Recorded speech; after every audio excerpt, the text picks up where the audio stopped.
여러분 안녕하세요. 국어교사 신성귀입니다. 자세한 이야기는 만나서 얘기하고요. 바로 수업에 들어가겠습니다.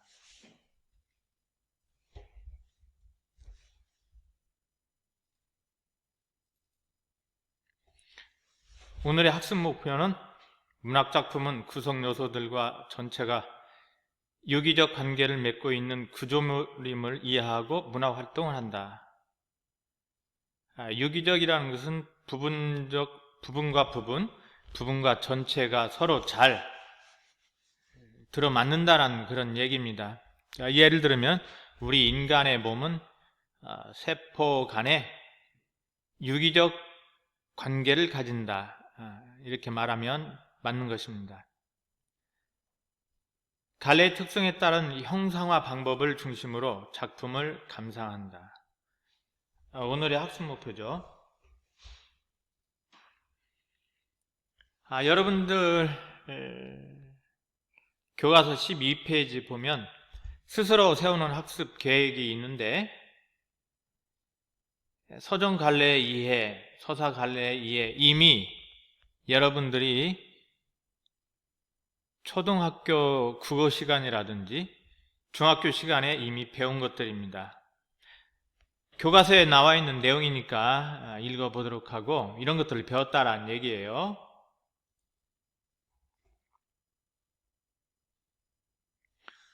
독서일지 쓰기의 시작 어떻게 하면 좋을까요?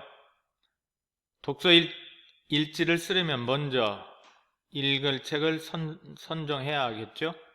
어디에서 책을 골라야 할지 막막하다면 우리 주변에서 가장 가까운 도서관인 학교 도서관을 방문해 봅시다. 학교 도서관에 계신 사서 선생님의 도움을 받으면 학교 도서관 이용도 어렵지 않아요.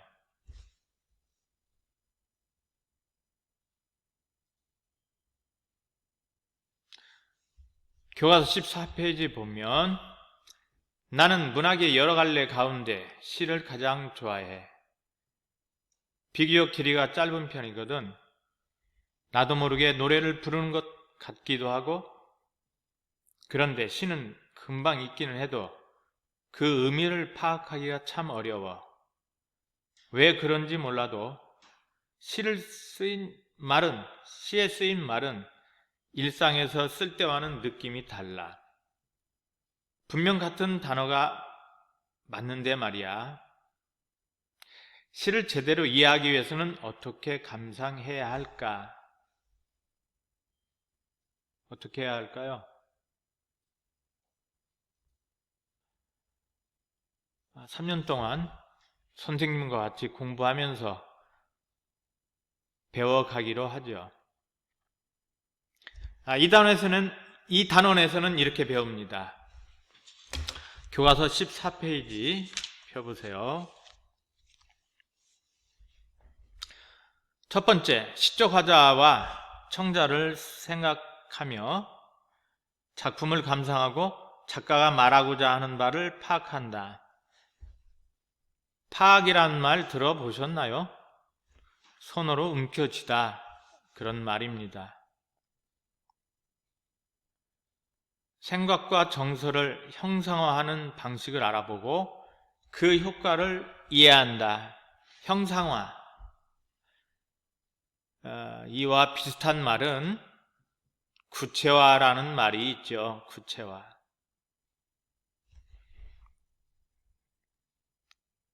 문학의 본질을 설명한 글을 읽고 이를 바탕으로 하여 작품을 감상한다.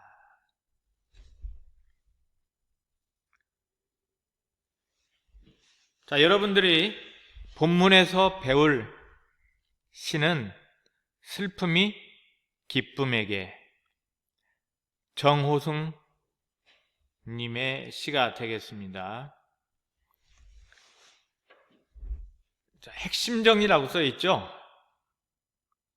갈래, 자유시, 서정시. 서정시는 뭡니까? 어떤 시를 서정시라고 하죠? 자신의 정서를 노래한 시는 모두 서정시가 됩니다. 뭐라고 그랬나요? 선생님이 자신의 정서가 그러면 정서가 뭔데요? 이 정서라는 것은 여러분들의 기분, 생각, 모든 것을 정서라고 그럽니다. 예를 들어보죠. 슬프다, 기쁘다, 즐겁다, 화가 난다, 이런 그 생각들이 정서라고 합니다. 성격은 교훈적. 이 시에서 우리에게 가르치는 것이 무엇인가? 비판적. 옳고 그르는 것을 따지는 것을 비판이라고 하죠. 의지적. 자기 마음을 굳세게 가지고 있는 마음, 굳세게 먹은 마음. 독립운동 하시는 분들은 의지가 강한 사람들이죠. 제재, 슬픔이 기쁨에게 그랬으니까 슬픔, 여기에서 그 화자입니다. 기쁨은 너, 청자가 됩니다. 주제는 이기적인 삶에 대한 반성과 더불어 사는 삶의 추구. 자, 이 시의 특징을 보면 역설적 표현을 활용하여 주제를 효과적으로 드러내고 있음. 역설적. 이제 본문에 보면 사랑보다 소중한 슬픔을 주겠다. 이런 그 표현이 역설적인 표현이죠.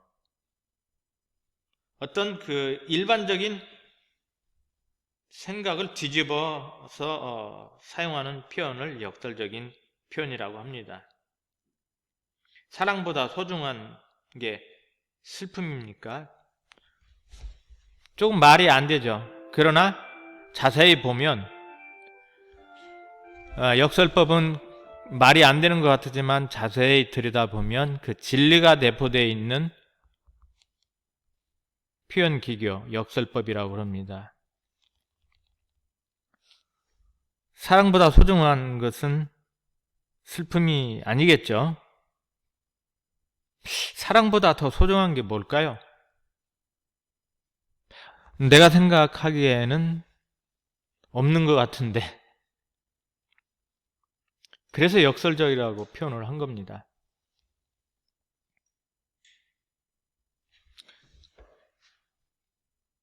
슬픔과 기쁨이라는 추상적 개념을 의인화하여 말을 건네는 방식으로 시상을 전개함. 추상적 개념의 반대는 뭡니까? 추상적이라는 것은 눈에 분명히 존재는 하는데 눈에 보이지 않는 거죠. 자, 예를 들면 슬픔, 기쁨. 눈에 보입니까? 행복, 눈에 보이지 않죠. 비둘기, 눈에 보이네요. 그래서 비둘기 눈에 보이는 것을 이제 상징적으로 이제 무엇을 표현하느냐면 평화 이런 것들을 비둘기에 비유하기도 하는 거죠. 비둘기를 딱 보면 평화스러운 그런 모습이 딱 구체적으로 떠오르잖아요. 추상적 개념을 의인화하여 여기서 슬픔이 기쁨에게 뭘 준다고 그러네요. 사람 의인화하여 말을 건네는 방식으로 시상을 전개했다. 이 시의 특징입니다. 특정 음운, 어미, 음보 등을 반복하여 운율을 형성한다 그랬네. 주겠다, 주겠다, 주겠다 이렇게 이 시를 보면 걷겠다, 가겠다 반복해서 운율, 리듬, 같은 말은 리듬이죠. 이런 것들이 형성이 되어 있습니다.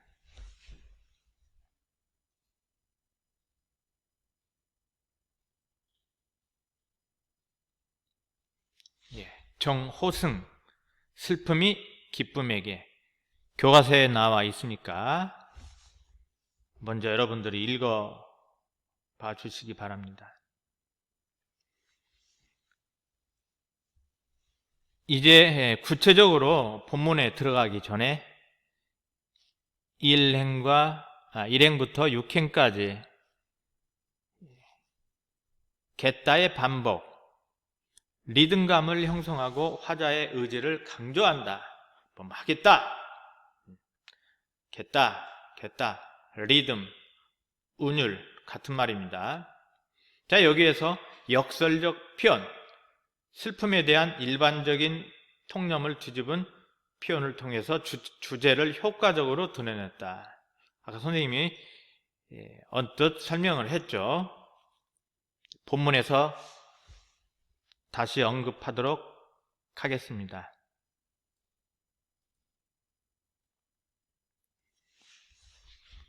슬픔과 기쁨의 의미. 슬픔, 이타적인 존재죠. 여기에서는 소외된 이웃과 더불어 살아가고자 하는 따뜻한 마음을 진 슬픔이 여기에서는 나를 나타내고 있습니다. 기쁨은요, 이기적인 존재, 사회적 약자에게 무관심하고 자신의 이익만을 생각한다.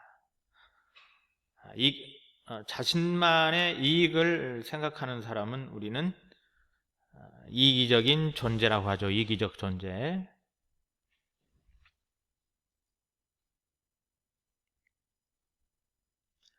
자, 귤값을 깎으면서 기뻐하던 너. 기쁨. 소외된 이웃을 외면하고 자신의 이익만 추구하는 이기적인 모습을 표현하고 있습니다.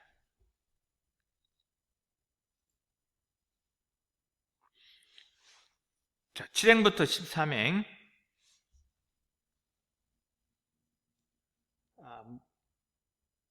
나는 이제 너에게 기다림을 주겠다.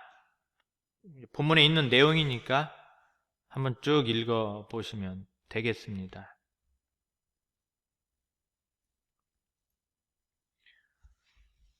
자, 내용 연구 보죠. 단 한 번도 평등하게 웃어주지 않는 너.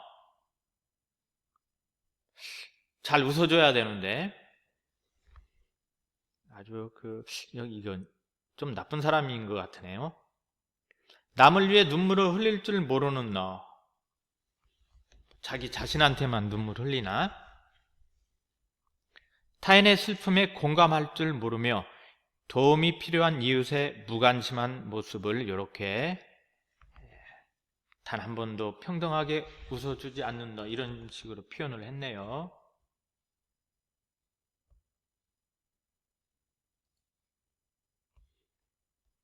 그 다음 14행에서 마지막까지죠. 한방눈, 약자에게는 고통, 강자에게는 기쁨을 주는 존재. 봄눈, 약자를 감싸주는 존재, 이렇게 표현이 되어 있습니다. 그 다음에 너에게 슬픔과 기다림에 대해 가르쳐주고자 함. 내용 연구 6행. 나는 슬픔에 평등한 얼굴을 보여주겠다. 13행에도 나는 이제 너에게 기다림을 주겠다. 너에게 슬픔과 기다림에 대해 가르쳐주고자 한다는 그런 내용이 되겠습니다.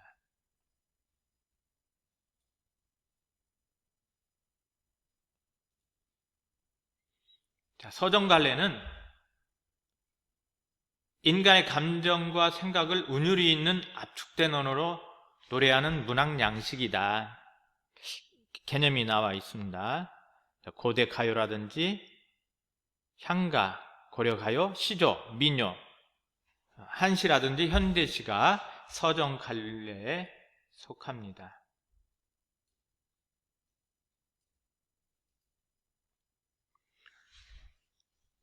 자, 교과서 21쪽인데요.